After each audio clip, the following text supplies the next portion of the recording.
ನಮಸ್ಕಾರ. ಮೊನ್ನೆ ಸಂಜಯ್ ಗೌಡ ಅನ್ನೋರು ಬ್ಯಾಲೆನ್ಸ್ ಶೀಟ್ ಬಗ್ಗೆ ವಿಡಿಯೋ ಮಾಡಿ ಅಂತ ಕಮೆಂಟ್ ಮಾಡಿದರು.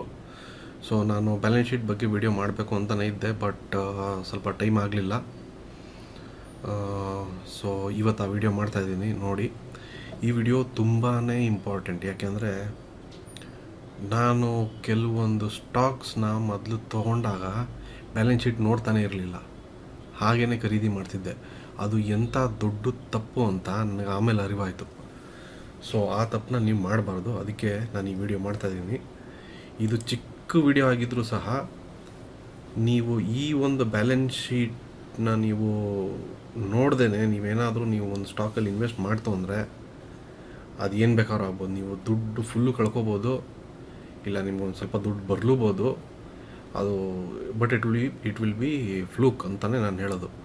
ಅದಕ್ಕೆ ಯಾವತ್ತಿದ್ರೂ ಬ್ಯಾಲೆನ್ಸ್ ಶೀಟ್ನ ಒಂದು ಸತಿ ನೋಡಿ. ಆಮೇಲೆ ನಾನು ಎಲ್ಲ ಐಟಮ್ಸ್ನು ನೋಡಬೇಕು ಅಂತ ಏನಿಲ್ಲ, ಅದರಲ್ಲಿ ಎಷ್ಟೊಂದು ಐಟಮ್ಸ್ ನಮ್ಗೆ ಅರ್ಥನೇ ಆಗಲ್ಲ.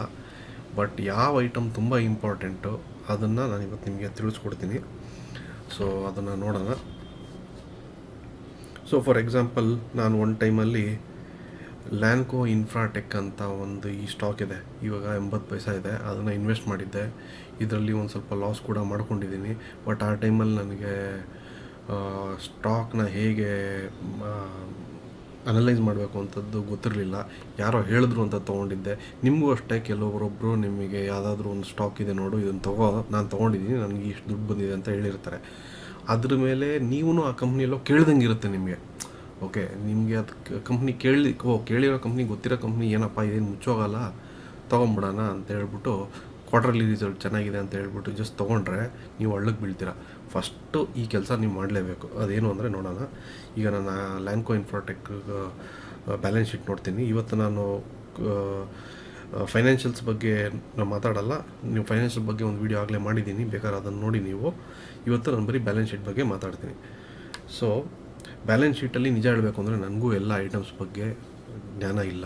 ಬಟ್ ಏನು ಇಂಪಾರ್ಟೆಂಟೋ ಅದು ನನಗೆ ಗೊತ್ತು, ಅದನ್ನೇ ನಾನು ನಿಮ್ಗೆ ಹೇಳ್ತೀನಿ.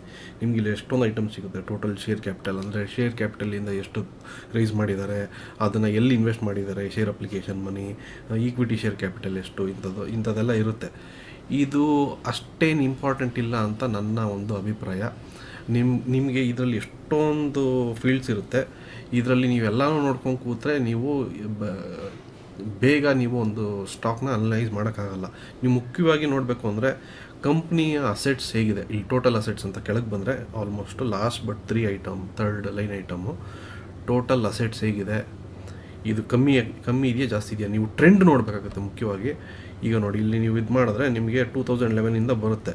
ಸೊ ಅವ್ರ ಅಸೆಟ್ಸ್ ಏನಾಗ್ತಿದೆ ನೋಡಿ, ಇದು ಡಿಕ್ರೀಸ್ ಆಗ್ತಿದೆ. ನೀವು ನೋಡೋಕೆ ಹೋದರೆ ಇದು ಜಾಸ್ತಿ ಇದ್ದಿದ್ದು ಬರ್ತಾ ಇವಾಗ 6,000 ಕೋಟಿ ಅಸೆಟ್ಸ್ ಆಗಿದೆ. ಓಕೆ, ಇದೊಂದು ಮುಖ್ಯವಾಗಿ ನೀವು ನೋಡಬೇಕು. ಅದಾದಮೇಲೆ ನೀವು ನೋಡಬೇಕಾಗಿರೋದು ಇನ್ನೂ ತುಂಬ ಮುಖ್ಯವಾಗಿ ಅನ್ನೋದಾದರೆ ಡೆಟ್, ಅಂದರೆ ಸಾಲ ಎಷ್ಟು ಮಾಡ್ಕೊಂಡಿದ್ದೀವಿ. ಮೈ ತುಂಬ ಸಾಲ ಇದೆ ಈ ಕಂಪ್ನಿಗೆ. ನೋಡಿ, ಇದು ನಾನು ನೋಡೇ ಇರಲಿಲ್ಲ. ನಾನು 2011-12 ಇನ್ವೆಸ್ಟ್ ಮಾಡಿದ್ದು ಅನಿಸುತ್ತೆ, ನನಗೆ ಸರಿಗೆ ನೆನಪಿಲ್ಲ. ಬಟ್ ಆ ಟೈಮಲ್ಲಿ ಇವೆಲ್ಲ ನಾನು ನೋಡಿರಲಿಲ್ಲ. ಇಷ್ಟೊಂದು ಡೆಟ್ ಇರೋ ಕಂಪ್ನಿ ನೀವು ಇನ್ವೆಸ್ಟ್ ಮಾಡಿದ್ರೆ ನಿಮ್ಗೆ ಯಾವತ್ತೂ ಅದು ಮೇಲೆ ಬರೋಲ್ಲ. ಅದು ನಿಮ್ಮ ಕಾಸು ಸ್ಟಕ್ ಆಗಿಬಿಡುತ್ತೆ.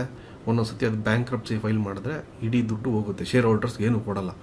ನಾನು ಈ ಥರ ಇನ್ನೊಂದರಲ್ಲಿ ಕೈ ಸುಟ್ಕೊಂಡಿದ್ದೀನಿ. ಅದಕ್ಕೆ ನಾನು ನಿಮ್ಗೆ ಹೇಳ್ತಿರೋದು. ಕಿಂಗ್ಫಿಷರ್ ಏರ್ಲೈನ್ಸಲ್ಲೂ ಸುಟ್ಕೊಂಡಿದ್ದೀನಿ.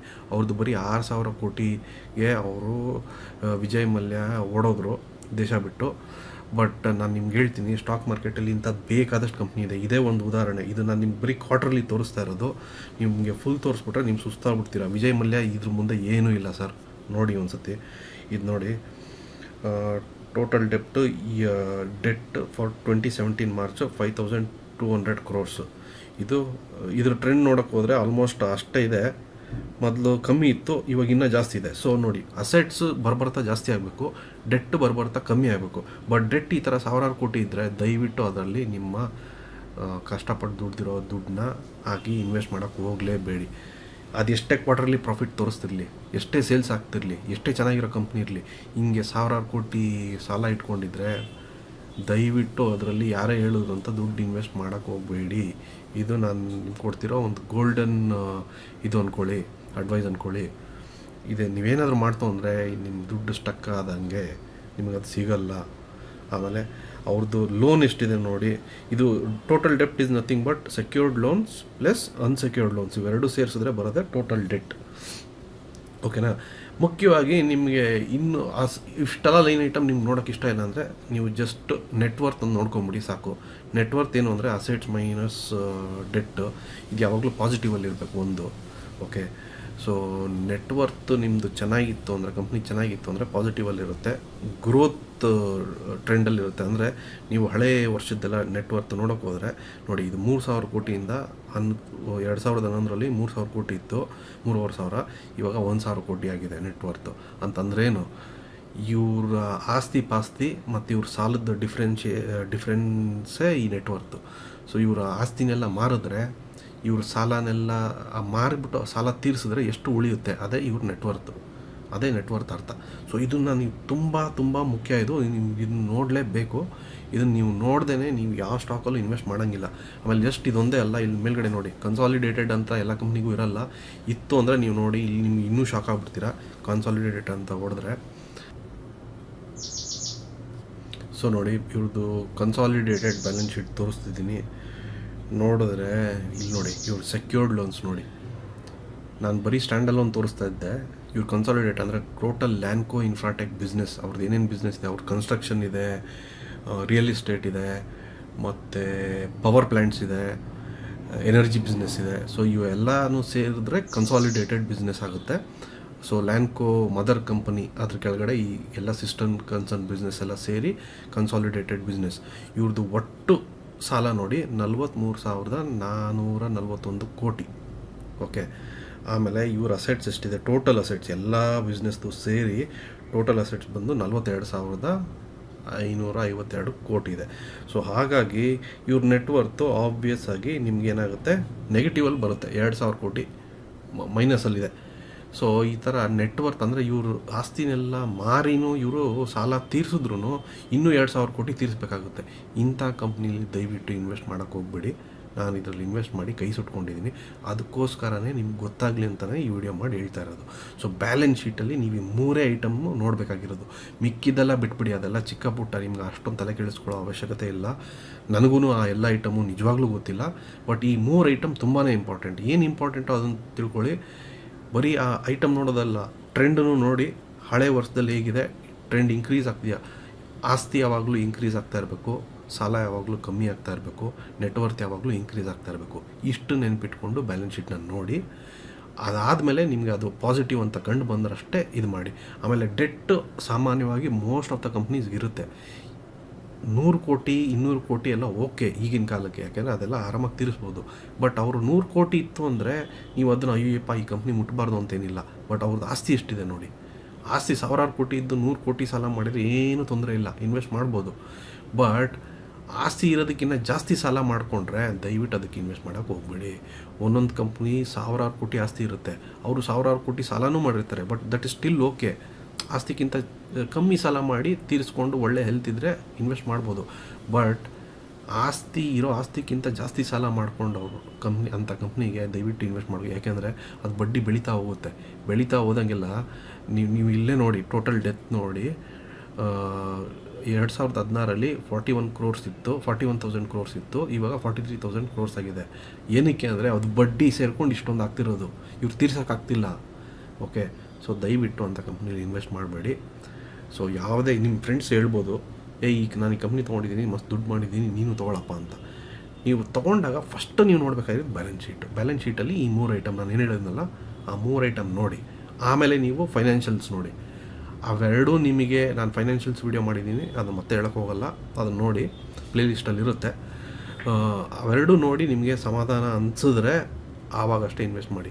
ಯಾವತ್ತೂ ಅಷ್ಟೇ ನೀವು ಏನೋ ಒಂದು ಐಟಮ್ ತೊಗೊಳಕ್ಕೆ ಹೋದಾಗ, ಇದು ನೀವು ಜಸ್ಟ್ ನೀವು ಸ್ಟಾಕ್ ಮಾರ್ಕೆಟಲ್ಲಿ ಹೆಂಗಪ್ಪ ಅಂದರೆ, ಜಸ್ಟ್ ನೀವೇನಾದರೂ ಒಂದು ಅಂಗಡಿಯಲ್ಲಿ ಸಾಮಾನು ತೊಗೊಳಕ್ಕೆ ಹೋದಾಗ ಹೆಂಗೆ ನೀವು ವ್ಯಾಪಾರ ಮಾಡ್ತೀರೋ ಹಂಗೆ ನೀವು ಯೋಚನೆ ಮಾಡಬೇಕು.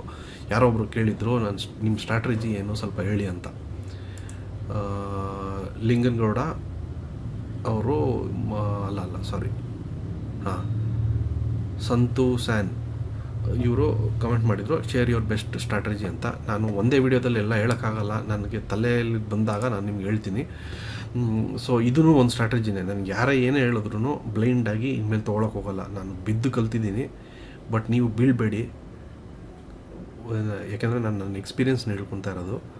ನನ್ನಿಂದ ನೀವು ಎಷ್ಟು ದುಡ್ಡು ಮಾಡ್ತಿರೋ ಇಲ್ವೋ ನನಗೆ ಐಡಿಯಾ ಇಲ್ಲ, ಬಟ್ ಡೆಫಿನೆಟ್ಟಾಗಿ ನನ್ನ ವಿಡಿಯೋ ನೋಡಿದ್ರೆ ನೀವು ದುಡ್ಡಂತೂ ಕಳ್ಕೊಳ್ಳಲ್ಲ ಅಂತ ಅಂದ್ಕೊಂಡಿದ್ದೀನಿ.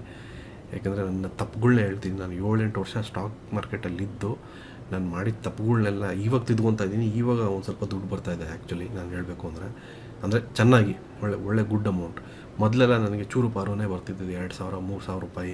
ಅದು ಏನು ಸ್ಟಾಕ್ ಮಾರ್ಕೆಟಲ್ಲಿ ಕನ್ಸಿಸ್ಟೆಂಟಾಗಿ ಬರಲ್ಲ, ಯಾವಾಗ ಒಂದು ಸತಿ ಬರ್ತಿತ್ತು. ಸೊ ಈ ಥರ ಆಗ್ತಿತ್ತು.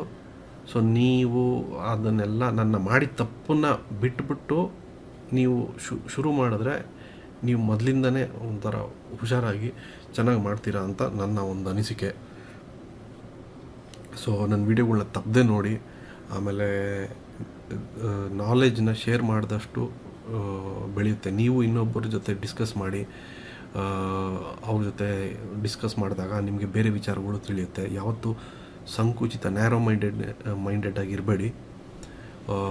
ಅವ್ನಿಗೇನಾದರೂ ಹೇಳಿದ್ರೆ ಅವ್ನಿಗೇನಪ್ಪ ಎಲ್ಲಪ್ಪ ಗೊತ್ತಾಗಿ ನನಗಿಂತ ಬೆಳೆದು ಬಿಡ್ತಾನೋ ಅನ್ನೋ ಹೊಟ್ಟೆ ಕಿಚ್ಚು ಮನೋವ ಬಿಟ್ಟು ಎಲ್ಲರ ಜೊತೆ ಸೇರಿ ಬೆರೀರಿ. ಯಾರಾದರೂ ಕಷ್ಟದಲ್ಲಿದ್ದರೆ ಹೆಲ್ಪ್ ಮಾಡಿ. ಅವ್ರಿಗೇನಾದರೂ ಉದ್ಯೋಗ ಇಲ್ಲ ಇದಿಲ್ಲ ಅಂದರೆ ಈ ಥರ ಸ್ಟಾಕಲ್ಲಿ ಮಾಡ್ಬೋದು. ಬಟ್ ಅದು ಎಲ್ಲರೂ ಇದು ಅಲ್ಲ, ಇದು ಅಷ್ಟು ಈಸಿನೂ ಅಲ್ಲ. 90% ಜನ ಇದರಲ್ಲಿ ದುಡ್ಡು ಕಳ್ಕೊತಾರೆ. ಸೊ ತುಂಬ ಹುಷಾರಾಗಿ ಮಾಡಬೇಕು. ದಯವಿಟ್ಟು ಟ್ರೇಡಿಂಗ್ನ ಯಾವತ್ತೂ ಮಾಡಬೇಡಿ. ಟ್ರೇಡಿಂಗ್ನ ಯಾಕೆ ಮಾಡಬಾರ್ದು ಅಂತ ನಾನು ಇನ್ನೊಂದು ವೀಡಿಯೋ ಮಾಡ್ತೀನಿ, ಅದನ್ನು ನೋಡಿ ನೀವು, ಆವಾಗ ನಿಮಗೆ ಗೊತ್ತಾಗುತ್ತೆ. ಸೊ ಇವತ್ತಿಗೆ ಇಷ್ಟೇ. ಸೊ ಹೇಳಿದ್ನಲ್ಲ, ಬ್ಯಾಲೆನ್ಸ್ ಶೀಟಲ್ಲಿ ಈ 3 item, total assets, total debt, ಆಮೇಲೆ ನೆಟ್ ವರ್ತ್ ಹೇಗಿದೆ ಅಂತ ನೋಡ್ದೇ ನೀವು ಯಾವ ಸ್ಟಾಕಲ್ಲೂ ಇನ್ವೆಸ್ಟ್ ಮಾಡೋ ಹಾಗಿಲ್ಲ. ಆ ಸ್ಟಾಕಲ್ಲಿ ಏನೋ ನ್ಯೂಸ್ ಬಂದಿರ್ಬೋದು, ಸಡನ್ನಾಗಿ ಏನೋ ಒಂದು ಡೆವಲಪ್ಮೆಂಟ್ ಆಗಿರ್ಬೋದು, ನ್ಯೂಸ್ ಮೇಲೆ ದಯವಿಟ್ಟು ಇನ್ವೆಸ್ಟ್ ಮಾಡಿಬಿಡಿ. ಬ್ಯಾಲೆನ್ಸ್ ಶೀಟ್ ನೋಡಿ, ಫೈನಾನ್ಷಿಯಲ್ಸ್ ನೋಡಿ, ಪ್ರಾಫಿಟ್ ಲಾಸ್ ನೋಡಿ, ಅದ್ರ ಬಗ್ಗೆನೂ ವೀಡಿಯೋ ಮಾಡ್ತೀನಿ. ಇವತ್ತಿಗೆ ಇಷ್ಟೇ. Thank you.